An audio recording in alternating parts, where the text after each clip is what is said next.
Estamos con la alegría de poder entrevistar a Isabelino Siede, que es doctor en Ciencias de la Educación, licenciado en Ciencias de la Educación y profesor para la enseñanza primaria, y que se desempeña como docente e investigador en la Universidad Nacional de La Plata, en la Universidad Nacional de Moreno y la Universidad Nacional de la Patagonia Austral. Para los que lo queremos y lo conocemos hace mucho, es Pindo, y estás ahí del otro lado del teléfono, ¿verdad? Hola, buen día. Sí. Hola Adriana, buen día, ¿cómo estás? Bien, muy bien, contenta de escucharte y de tenerte acá en el programa para poder charlar y pensar un poco y que nos cuentes estas cosas que vas escribiendo en distintos libros, ¿no? Porque ya van varios libritos que has sacado en donde, bueno, sé que son libros que en los profesorados y en general en lugares de formación se utilizan mucho, y donde haces mucho hincapié, que es por ahí el tema que hoy queríamos tratar acá en el programa, en lo que tiene que ver con la relación de las familias con la escuela, con los docentes. Hoy con un programa que tuvimos cargado de cosas fuertes y de testimonios muy conmovedores, y bueno, es ahí donde el docente también en la escuela encuentra la necesidad de tener una relación con las familias y viceversa. ¿Por qué es necesaria esta relación, Pindo? Bueno, la educación de los chicos es un proyecto compartido. En buena medida, tanto las familias como las escuelas llevan adelante el trabajo con sujetos que transitan el hogar y la escuela. Esta idea de un proyecto compartido no es una idea que estaba tan clara en la historia de la educación de nuestro país. Digamos, si uno rastrea un poco el pensamiento pedagógico del siglo XIX, que da origen a la escuela, Sarmiento no quería educar junto con los padres, sino en buena medida a contrapelo de la crianza doméstica, es decir, quería educar a los chicos para que no se parecieran a sus padres, y él no hubiera estado muy de acuerdo con la idea de un proyecto compartido. Y hacia principios del siglo XX, durante tiempos del positivismo pedagógico, más bien había una idea de que las familias tenían que acomodarse a lo que la escuela pedía. Las familias tenían que dar respuesta a las exigencias, las orientaciones y las pautas de la escuela, y si no, debían quedarse de lado, porque la escuela no podía estar acompañando a esas familias que no se acomodaban. En las últimas décadas empezamos a transitar otro clima en la relación entre familias y escuelas, y un día como hoy también nos recuerda que vivir en la Argentina en las últimas décadas es ser el sobreviviente de algo, ¿no? Del terrorismo de Estado, del terrorismo de mercado, de la caída estrepitosa de las instituciones. Entonces las familias no han llevado una vida tranquila y armónica durante todo el tiempo, sino que todos los que vivimos en la Argentina sabemos de los grandes embates que hemos padecido como ciudadanos. Y eso se traslada al vínculo con la escuela, ¿no? No es un vínculo sencillo, no es un vínculo cristalino, no es un vínculo que fluya habitualmente, sino que muchas veces se torna ríspido, dificultoso, y a veces también la escuela se sorprende cuando no encuentra interlocución del otro lado, o las familias se sorprenden cuando la escuela no encuentra las maneras, los códigos de comunicarse con ella.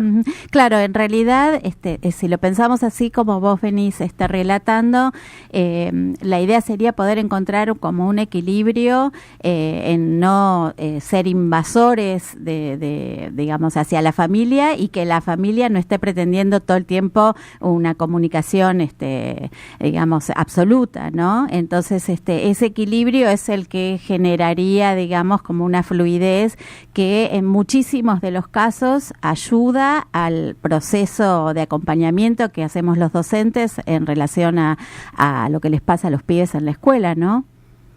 Sí, quizás la imagen del equilibrio no es no es el equilibrio estático de algo que digamos, bueno, esto te corresponde a vos y esto me corresponde a mí. Es como una articulación dinámica, una articulación al movimiento donde hay legitimidades diferentes, porque hay roles diferentes entre escuelas y familias, pero al mismo tiempo hay elementos de comunicación, de intercambio.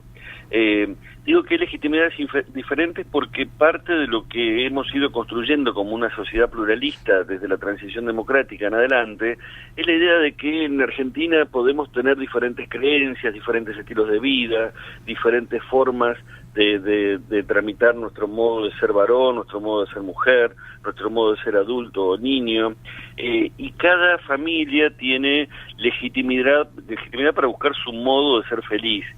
Ahí la escuela tiene que replegarse un poco, no es la escuela la que juzga a la familia para decirle cómo es bueno que viva su vida, tiene que poder comprender que hay diferencias en ese terreno. Y lo propio de la escuela es la construcción del espacio público, es la educación ciudadana, es la construcción de una comunidad política. Cuando un chico ingresa al nivel inicial, a la salita de dos, de la mano de un familiar a cargo, con quien se encuentra no es con la segunda mamá, sino con el primer agente público, que es la maestra de la sala, el maestro de la sala, y en el espacio público de la sala va a empezar a construir sus primeras representaciones acerca de en qué sentido somos iguales, en qué sentido somos diferentes, qué es lo mío, qué es lo tuyo, qué es lo ajeno, qué es lo compartido, qué podemos hacer juntos y cómo nos organizamos para lograrlo, ¿no? Sí. Es decir, estas preguntas son las que fundan lo común, lo político. Y esto implica que hay tareas diferentes, pero al mismo tiempo el chico es el mismo, va y viene. Entonces necesitamos poder establecer lazos de comunicación que no impliquen invadir el terreno del otro, sino construir algunos acuerdos, algunos criterios que nos permitan llevar adelante juntos esta tarea en torno a chicos y chicas de nuestras escuelas.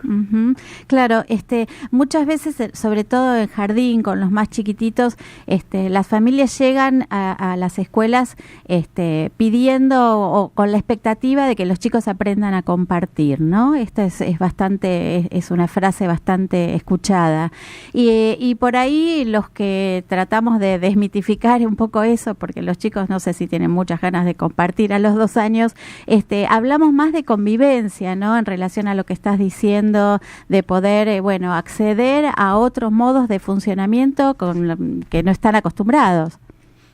Sí, porque además es cierto, el compartir no es algo que a los chicos les surja espontáneamente. Y he trabajado mucho con chicos chiquitos que cuando uno plantea que espera que los chicos aprendan algo, quiere decir que no lo van a saber hasta que no lo hayan aprendido. Y eso implica transitar un proceso que puede ser más corto o más largo.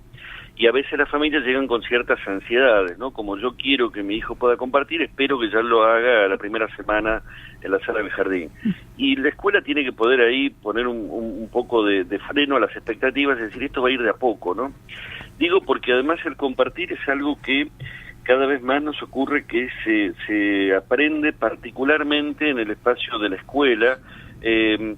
A ver, si me permitís una referencia personal, yo siempre digo que cuando yo soy de la generación que vio llegar la tele a su casa, y ver la tele en mi casa cuando era chico implicaba decidir con mis hermanos qué íbamos a ver en las 2 horas que había tele y cuál de los 4 o 5 canales íbamos a ver, y después ver quién se paraba para cambiar el canal y para acomodar la antena.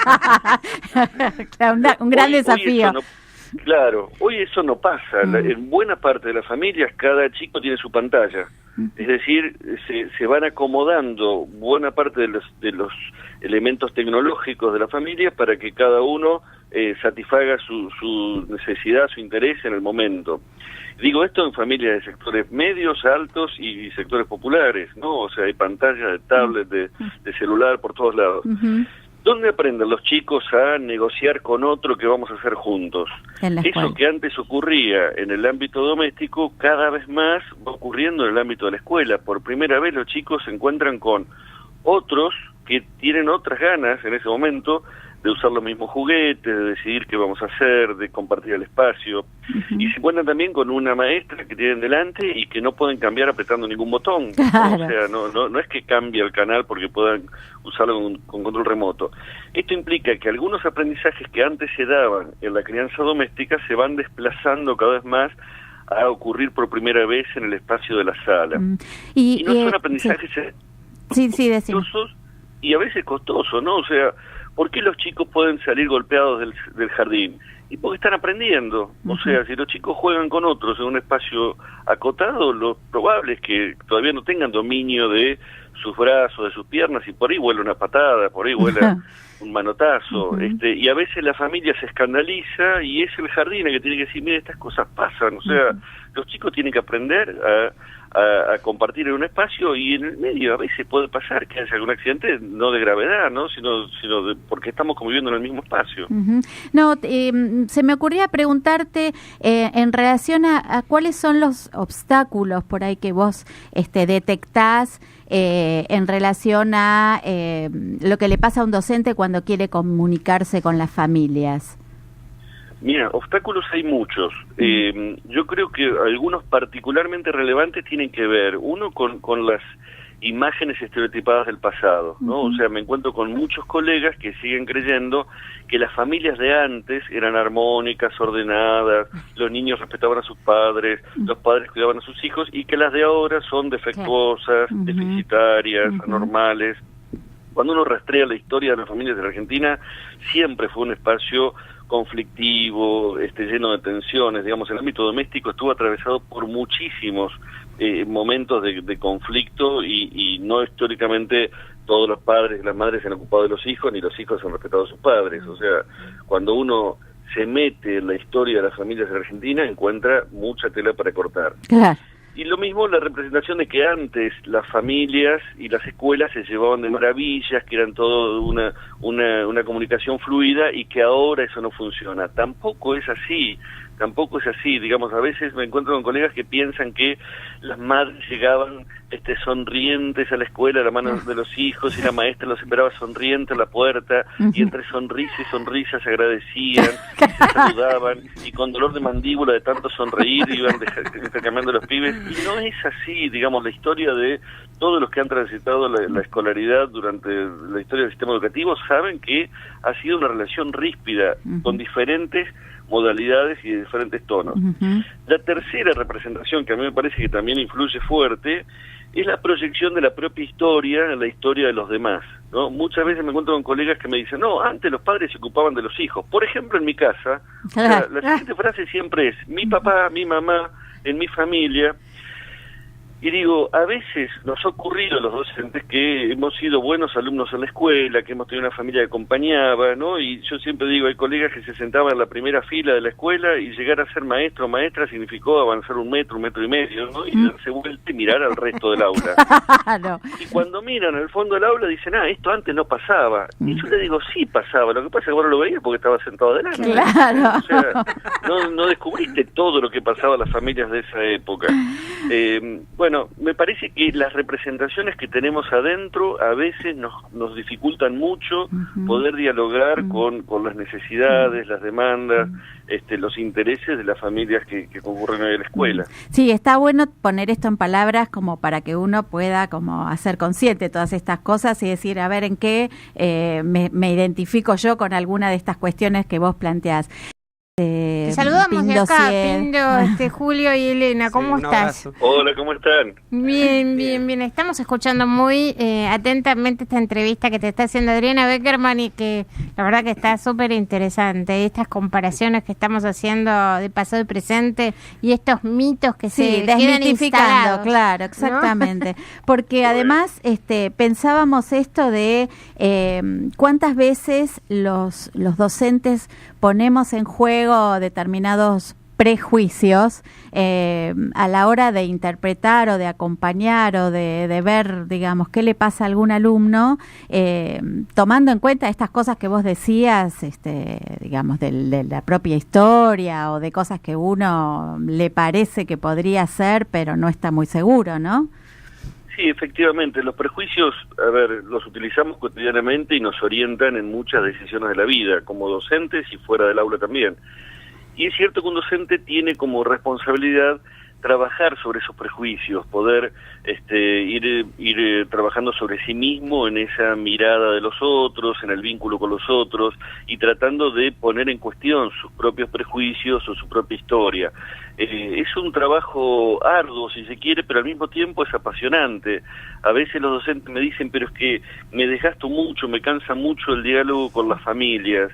digo, bueno, menos mal que no estamos todo el tiempo haciendo una tarea rutinaria, ¿no? Lo que nos pasa en la escuela es que el vínculo con las familias implica un desafío cotidiano. Uno llega a la escuela y no sabe lo que va a pasar cada día, y eso es lo mejor que nos puede ocurrir en el trabajo. Claro, que estemos todo el tiempo con esa atención de ir viendo cómo respondemos, cómo lo pensamos, y también creo yo, aprendiendo de los errores. Si uno supone que va a trabajar en una escuela y no se va a equivocar nunca, está frito, digamos. Nosotros nos equivocamos mucho en el trabajo educativo, pero para bien o para mal la escuela es todos los días, y mañana podemos enmendar lo que hoy hicimos mal, si es que no hemos cometido errores muy graves, ¿no? De mucho costo. Entonces me parece que eso es también el trabajo más apasionante en el vínculo con las familias, y a veces me encuentro con docentes que de verdad empiezan a discutir y a desmontar los estereotipos sobre la mirada de las familias, ¿no? Es cierto que en algunos sectores llegan padres demasiado jóvenes, en otros sectores llegan padres añosos, en algunos sectores llegan dos madres, en otra escuela llegan chicos que viven con la abuela o que llegan de la mano de la vecina porque nunca la familia se va a poder acercar a la escuela. Y la escuela tiene que poder empezar a construir un vínculo con ese adulto referente que está del otro lado y que no es como la imagen que yo creía que todos tenían en sus casas, digamos, y que es con el que puedo interactuar, ¿no? A veces me encuentro con colegas que piensan que del otro lado del mostrador hay una mamá que espera a los chicos con vasca húngada y baby squid cuando llegan de la escuela. Y digo, no está más esa madre. No. Y no está más no porque la hemos perdido, sino porque hemos conquistado otras relaciones de género en la sociedad argentina actual. Es contradictorio adherir a la marcha del 8 de marzo y al Ni Una Menos, y al mismo tiempo esperar una mujer que siga como entrampada solo en sus tareas domésticas todo el día preocupada de los chicos. Lo que ha ocurrido es que van cambiando las subjetividades y hay otros modos de ser varón, hay otros modos de ser mujer, hay otros modos de transitar la crianza doméstica, y la escuela está en ese sentido invitada a recontratar los vínculos con esos adultos referentes. Sí, porque a veces también los docentes tienen un nivel de exigencia para con esas madres o padres o acompañantes o familiares que no coincide con la realidad que estos familiares pueden tener con la educación de los chicos, digamos. Entonces a veces te piden que arme la caja, que traiga la foto, que y resulta que, bueno, que por ahí no está dentro de las posibilidades de lo que la familia puede hacer por ese nene, ¿no? Sí, hasta en casos extremos. Hoy sabemos que del otro lado del mostrador hay familias que están muy tironeadas, digamos que no es fácil la vida de los grupos familiares en la Argentina de hoy. Hay situaciones muy complicadas en el trabajo, en el presupuesto doméstico, van cambiando también los modos de relacionarse, y muchos de los adultos nos sentimos a veces perplejos ante los cambios, y tratando de orientarnos en la vida. Entonces no puede la escuela suponer que del otro lado hay alguien que puede, que siempre sabe, que siempre quiere hacer lo que la escuela le pide.